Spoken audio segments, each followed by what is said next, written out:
Hello అండి, అందరికీ నమస్తే. Welcome back to my channel. ఈరోజు మనం ఈ వీడియోలో బొబ్బరి పప్పుని క్లీన్ చేసుకునే ప్రాసెస్లో ఉండే స్టెప్స్ గురించి మాట్లాడుకోబోతున్నాం.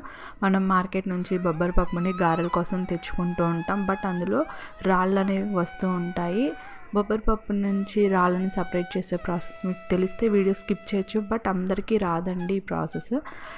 సో ఫస్ట్ ఏం చేయాలంటే బొబ్బరి పప్పుని 5 hours పాటు నానబెట్టాలి. ఆ తర్వాత మనం క్లీన్ చేసే ప్రాసెస్ స్టార్ట్ చేయాలి. దాంట్లో ఫస్ట్ స్టెప్ ఏంటంటే పొట్టుని వేరు చేయటం. పొట్టుని వేరు చేసిన తర్వాత చక్కగా మళ్ళీ ఫ్రెష్గా వాటర్ అంతా పోసేసి పప్పుని అనేది గాలించాలి. వీడియోలో చూస్తున్నారు కదా, నేను చిన్న చిన్న క్లిప్స్ యాడ్ చేస్తున్నాను.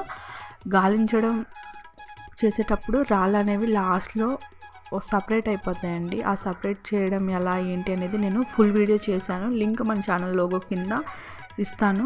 మీకు ఒకవేళ గాలించడం రాకపోతే చూసేయండి.